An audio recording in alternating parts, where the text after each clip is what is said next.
Hi everyone. I'm Belinda, 28F, and I need some advice about a situation with my husband Thomas, 30M. We've been married for 5 years and together for 8. I always thought we had a great relationship, but now I'm not so sure. Thomas and I met during our sophomore year of college. We were both studying business at State University. I remember the first time I saw him, it was in our Marketing 101 class. He sat a few rows in front of me and I thought he was cute right away. We didn't actually talk until a few weeks later when we were paired up for a group project. We hit it off immediately. Thomas was funny, smart, and easy to talk to. We started hanging out outside of class, first as friends and then romantically. By junior year, we were officially a couple. We had so much in common, similar career goals, the same sense of humor, and a shared love of traveling. After graduation, we both got entry-level jobs in the city. Thomas went into finance and I started at a marketing agency. We moved in together and started building our life. Those first couple years were tough financially, we were both working long hours trying to establish our careers. But we supported each other through it all. Thomas proposed on our 3-year anniversary. It wasn't anything fancy, just a picnic in the park where we had our first date. But it was perfect for us. We got married a year later in a small ceremony with close family and friends. The first few years of marriage were great. We both advanced in our careers. Thomas got promoted to junior executive and I started my own small marketing agency. We bought our first house and started talking about having kids someday. Everything seemed perfect on the surface. But looking back, there were some red flags I ignored. Thomas started working later and later hours. He was always on his phone, even when we were supposed to be spending time together. When I brought it up, he'd say work was just busy and he needed to stay connected. I also noticed Thomas seemed less interested in intimacy. We went from being intimate several times a week to maybe once a month, if that. When I tried to initiate, he'd say he was too tired or stressed from work. I felt rejected but didn't want to pressure him. About a year ago, things really started to change. Thomas was barely home anymore. He'd leave for work before I woke up and come home after I was asleep. On weekends, he always had some work event or guys' night out. I felt like I was living with a stranger. I tried talking to Thomas about it several times. I told him I missed him and felt like we were drifting apart. He promised to make more time for us, but nothing ever changed. I started to wonder if he was having an affair, but quickly pushed that thought away. Thomas would never cheat on me, or so I thought. 2 months ago, I found out I was pregnant. Despite our issues, I was thrilled. I've always wanted to be a mom and I hoped a baby would bring Thomas and I closer together again. I planned a special dinner to surprise him with the news. I spent all day cooking his favorite meal, steak with roasted potatoes and asparagus. I even baked a cake and decorated it to say we're pregnant. When Thomas got home that night, I had everything set up, his favorite meal, candles, romantic music playing softly in the background. At first he seemed annoyed, saying he was tired and just wanted to go to bed. But I convinced him to sit down and eat with me. After dinner, I brought out the cake. Thomas looked confused at first, then shocked as he read the message. But instead of being happy, he looked panicked. He started pacing around the room, running his hands through his hair and mumbling to himself. I asked him what was wrong, thinking maybe he was just surprised. That's when Thomas dropped the bombshell. He had been having an affair for the past year and his girlfriend was also pregnant. I felt like the ground had fallen out from under me. Thomas explained that he met this woman, Jessica, 25F, at work. She's an intern at his company. What started as innocent flirting turned into a full-blown affair. And now she was 4 months pregnant with his child. Thomas swore he had been planning to end things with Jessica and recommit to our marriage. He said he realized he had made a huge mistake and wanted to make things right. But now with both of us pregnant, he didn't know what to do. I didn't know how to react. I felt betrayed, angry, and devastated all at once. How could Thomas do this to me? To us? We had built a life together and he threw it all away for some fling with an intern. I asked Thomas for details about the affair. How often did they see each other? Did he love her? He admitted they'd been meeting 2 to 3 times a week, usually during his late nights at the office. He swore he didn't love Jessica, it was just physical. But I don't know if I believe him. To make matters worse, Thomas's parents found out about the situation. Instead of being upset with Thomas, they're pressuring me to forgive him and make it work for the sake of the children. They've always favored Thomas and think he can do no wrong. Thomas's mom called me and actually had the nerve to say I should be flattered that Thomas chose to stay with me instead of leaving for Jessica. As if I should be grateful my husband cheated but decided to stick around. I was furious. My own parents are livid with Thomas. My dad wanted to go over to our house and punch Thomas in the face. I had to talk him down. They think I should leave Thomas immediately and not look back. My friends are split on what I should do. Some think I should try to forgive Thomas for the baby's sake. They say kids need both parents and I shouldn't let one mistake ruin our family. Others say I'd be a fool to stay with a cheater and I deserve better. I'm so torn about what to do. On one hand, I still love Thomas despite everything. We have 8 years of history together. We're about to have a baby. The thought of being a single mom terrifies me. But on the other hand, Thomas betrayed me in the worst way possible. He lied to me for a year and is having a child with another woman. How can I ever trust him again? Every time he's late coming home or on his phone, I'll wonder if he's cheating again. I've been staying with my sister for the past week to clear my head. Thomas keeps calling and texting, begging for another chance. He swears he'll go to counseling, change jobs to get away from Jessica, do whatever it takes to earn back my trust. His parents are also blowing up my phone telling me I need to go home and work things out with Thomas. They say divorce is not an option and I have an obligation to keep our family together. I've stopped answering their calls. Part of me wants to believe Thomas can change. That this was a one-time mistake he truly regrets. But another part of me feels like I'd be a fool to trust him again. Even if he never cheats again, can I really get past this betrayal? Do I want my child growing up with a father I resent? I just don't know what to do. Should I try to forgive Thomas and make our marriage work? Or is this betrayal too big to come back from? The thought of raising my child in a broken home breaks my heart. But the thought of staying with a man I can't trust is also devastating. I'm lost and could really use some outside perspectives on this situation. What would you do in my shoes? Is there any coming back from this kind of betrayal? Or should I cut my losses and start over on my own? Any advice is appreciated. Update 1. Thank you all for your advice and support on my original post. A lot has happened in the past few weeks and I wanted to give you an update. After a lot of thinking, I decided to give Thomas one last chance to explain himself. I agreed to meet him at a neutral location, a coffee shop near our house. I was nervous but determined to get answers. When we met, Thomas seemed genuinely remorseful. He apologized profusely and swore he would do anything to make things right. He said he had already ended things with Jessica and wanted to focus on our marriage and our baby. I was skeptical but willing to hear him out. Then Thomas dropped another bombshell: Jessica wasn't really pregnant. She had lied about the pregnancy to try to trap Thomas into leaving me. When Thomas told her I was pregnant, Jessica admitted her lie and Thomas ended things immediately. I was shocked. Part of me was relieved that Thomas wouldn't have a child with another woman. But another part of me was even more hurt that he had been willing to leave me for a lie. I told Thomas I needed more time to think. I went home feeling conflicted. That's when things took another unexpected turn. The next day, I got a call from an unknown number. It was Jessica. She was upset and begging to talk to me.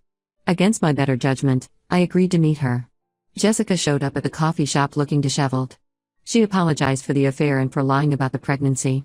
But then she told me something that changed everything. She had proof that Thomas had affairs with multiple other women, not just her. Jessica showed me texts, emails, and photos proving Thomas had cheated with at least 3 other women over the past 2 years. There were messages arranging meetups, photos of Thomas with different women, even hotel receipts. I felt sick as I looked through it all. Thomas had been living a double life, and I had no idea. One of the other women Thomas had affairs with was my former best friend, Katie. We had a falling out about a year ago and stopped speaking. Now I know why. She had been sleeping with my husband behind my back. The betrayal cut deep. I confronted Thomas with this new information. At first he tried to deny it, but when I showed him the proof he broke down and admitted everything. He begged me not to leave him, saying he would get therapy and change. I was done. I packed my bags and moved in with my sister permanently. I told Thomas I wanted a divorce and to only contact me through my lawyer from now on. Thomas's parents are furious. They've been calling nonstop telling me I'm overreacting and need to forgive Thomas. They even threatened to fight for custody of the baby when it's born if I go through with the divorce. My own parents are being incredibly supportive and have offered to help me in any way they can. I'm heartbroken but also relieved to finally know the truth. I've started the divorce process and I'm focusing on taking care of myself and my baby. Thomas keeps trying to contact me but I'm staying strong and sticking to no contact except through lawyers. The past few weeks have been a roller coaster. Some days I feel strong and know I'm making the right choice. Other days I break down crying, mourning the life and family I thought I had. I've told my close friends and family about the situation. Most have been supportive, but a few have questioned if I'm making the right choice. They say Thomas made mistakes but still loves me and deserves another chance. I've had to distance myself from those people. I've also had to deal with rumors and gossip. Word has gotten around about Thomas's affairs and our impending divorce. I've gotten pitying looks at the grocery store and overheard whispers when I'm out. It's been hard, but I'm trying to hold my head high. Work has been a good distraction. I've thrown myself into projects for my marketing agency. My employees have been understanding about my situation and have really stepped up to help. Physically, the pregnancy is going well so far. I'm about 3 months along now. It's bittersweet. I'm excited to be a mom, but sad this isn't the happy family I imagined. I'm trying to stay positive and focus on my baby's health. I've started seeing a therapist to help process everything. She's been great at helping me work through my emotions and start to rebuild my self-esteem. Thomas's betrayal really did a number on my confidence. Looking ahead, I'm nervous but hopeful. The divorce process will likely be messy, especially with Thomas's parents threatening to fight for custody. But I have a good lawyer and am prepared for a battle if needed. I'm taking things one day at a time. Some days are harder than others, but overall I know I'm making the right choice for myself and my baby. Thank you all again for your support. I'll update again when there are new developments. Update 2. Hi everyone. I'm back with another update on my situation. Things have taken yet another unexpected turn. The divorce proceedings have been moving forward. Thomas finally stopped trying to contact me directly and has been going through my lawyer as requested. His parents also backed off after my lawyer sent them a strongly worded letter about harassment. I thought things were finally calming down, but I was wrong. Last week, I got a call from Thomas's mother. She was hysterical and begging me to talk to Thomas. I told her I wasn't interested in reconciling, but she insisted it wasn't about that. She said Thomas was in the hospital and things weren't looking good. Against my better judgment, I agreed to go to the hospital. When I got there, I found out Thomas had been in a serious car accident. He was in a coma and the doctors weren't sure if he would make it. I was in shock. Despite everything Thomas had done, I never wanted him to get hurt. I stayed at the hospital that night, unsure of what else to do. The next morning, Thomas's doctor pulled me aside. He said they had run some tests and discovered something concerning. Thomas had a large brain tumor. The doctor believed the tumor had been affecting Thomas's behavior and decision-making for the past couple years. I didn't know how to process this information. On one hand, it explained Thomas's erratic behavior and poor decisions. On the other hand, it didn't erase the pain he had caused me. Thomas's parents are now pressuring me to call off the divorce. They say Thomas wasn't in his right mind and deserves another chance. My family thinks I should proceed with the divorce regardless of Thomas's condition. I'm torn once again.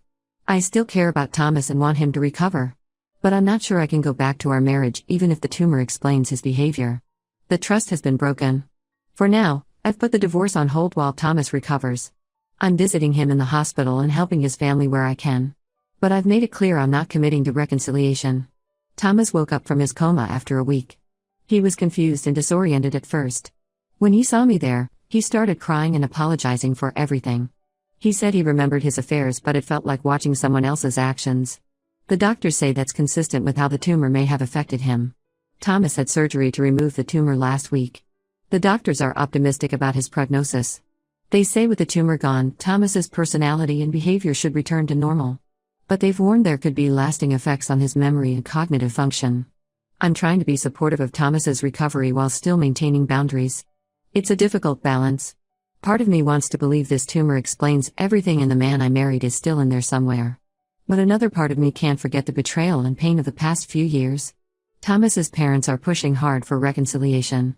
They say this is a miracle second chance for our marriage.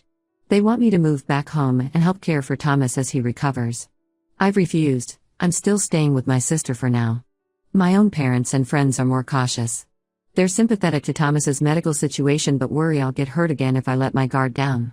My mom reminded me that even if the tumor affected Thomas's judgment, he still made the choice to cheat multiple times. I'm due to give birth in about 3 months and trying to focus on preparing for the baby. I've been going to birthing classes and setting up the nursery at my sister's place. Thomas has asked to be involved in the pregnancy, but I'm not sure how I feel about that yet. Work has been a good distraction through all of this. My marketing agency landed a big new client last month. I'm grateful to have that to focus on instead of just dwelling on my personal drama all day.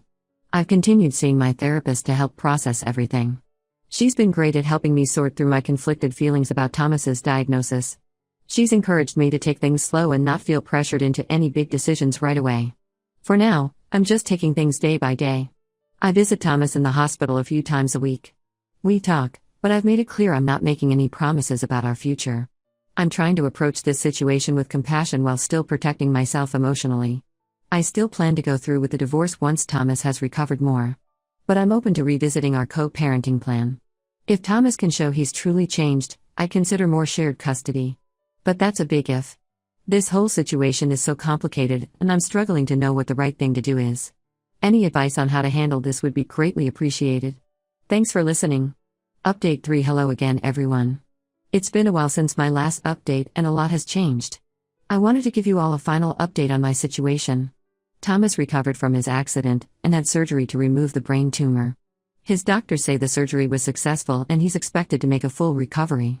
Thomas says he feels like a completely different person now and is horrified by his past behavior. He's been begging for another chance, saying the tumor was responsible for his actions and he wants to prove he can be a good husband and father. His parents are also still pressuring me to reconcile. After a lot of thought, I've decided to proceed with the divorce. While I'm glad Thomas is recovering, I can't forget or forgive the pain he caused me. The trust in our relationship has been irreparably broken. I gave birth to a beautiful baby girl 3 months ago. We named her Dakota. The birth was difficult emotionally. Thomas wanted to be there, but I only allowed my sister in the delivery room. It was hard going through that without my husband, but I knew it was for the best. Thomas has been allowed supervised visits with Dakota. At first, I was hesitant to let him see her at all. But my therapist helped me see that it's important for Dakota to have a relationship with her father, as long as it's safe and healthy. We've set up a visitation schedule where Thomas can see Dakota once a week for a few hours, supervised by my sister or parents. I've made it clear to Thomas that I only want to co-parent with him, nothing more. He's been respectful of my boundaries so far, which I appreciate. He seems genuinely devoted to being a good father to Dakota. I've moved into my own place, a small 2-bedroom apartment closer to my parents. It's been an adjustment living on my own with a newborn, but I'm managing. My family and friends have been incredibly supportive, helping with childcare and bringing meals. My business is doing well, which has been a huge relief financially. I was worried about supporting myself and Dakota on my own, but we're stable for now. I've hired some additional help at work to give me more flexibility as a single mom. I'm slowly starting to date again, though I'm taking things very slowly. I've been on a few casual coffee dates, but nothing serious yet. It's strange being back in the dating world after so long, especially as a single mom. But I'm trying to stay open to the possibility of finding love again someday. Thomas's parents are still upset with me for going through with the divorce. They think I'm being unfair and robbing Dakota of a 2-parent home. I've had to set firm boundaries with them. They're allowed to see Dakota, but only if they respect my decisions and stop pressuring me about Thomas. There have been some challenges co-parenting with Thomas. He often tries to use his visitation time to talk about our relationship or push for reconciliation.